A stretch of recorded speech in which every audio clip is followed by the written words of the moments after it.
Students MES की तरफ से एक अपडेट आई है, मिलिट्री इंजीनियरिंग सर्विसेज के अंदर वैकेंसी कुछ इंक्रीज हुई है। तो क्या है पूरी बात जान लेते हैं।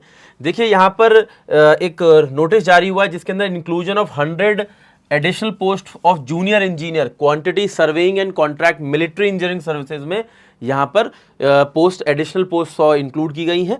पोस्ट कोड है CR12825, already advertising selection post phase 13। तो जो सिलेक्शन पोस्ट फेज 13 का जो रिक्रूटमेंट आया था उसके अंदर एमईएस की जो वैकेंसीज थी उसके अंदर 100 वैकेंसीज बढ़ा दी गई हैं, ठीक है, जिसमें कि इनका कहना यह है पोस्ट कोड CR12825। देखिए होता यह है कि एसएससी जेई के थ्रू, मैं पूरा मामला बता देता हूं, एसएससी जेई के थ्रू जो रिक्रूटमेंट आता है एमईएस की वैकेंसी उसमें आती हैं, उसमें जितने भी एमईएस की वैकेंसी होती हैं उसके अंदर अगर आप देखेंगे तो जितने भी डिप्लोमा होल्डर्स होते हैं उनको कम से कम 2 साल का एक्सपीरियंस चाहिए होता है और बीटेक वालों को कोई एक्सपीरियंस नहीं चाहिए होता।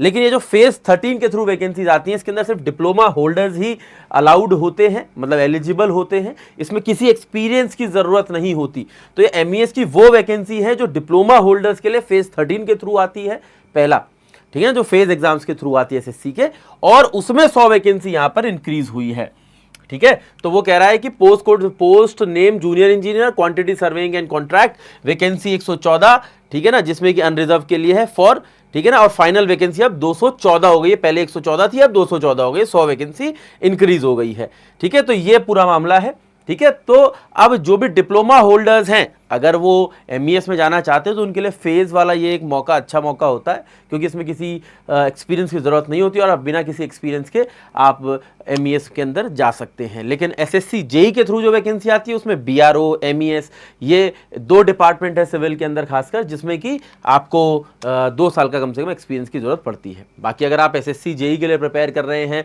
सिविल इंजीनियरिंग के लिए प्रिपेयर कर रहे हैं, किसी भी एजी एग्जाम के लिए प्रिपेयर कर रहे हैं, तो आप चैनल को सब्सक्राइब कर लें, ठीक है, और वीडियो को आप और भी बच्चों तक शेयर कर सकते हैं अगर रिक्वायर्ड हो तो, ठीक है, किसी को इन्फॉर्मेशन फॉरवर्ड करनी हो। लेकिन एसएससी जेई के लिए या किसी भी एजी एग्जाम के लिए प्रिपेयर कर रहे हैं, you can subscribe this channel, you can study. मैं रोज रात को 8 बजे आप लोगों के लिए फ्री यूट्यूब लाइव सेशंस लेता हूं, उनके माध्यम से आप अपनी तैयारी को आगे बढ़ा सकते हैं। धन्यवाद।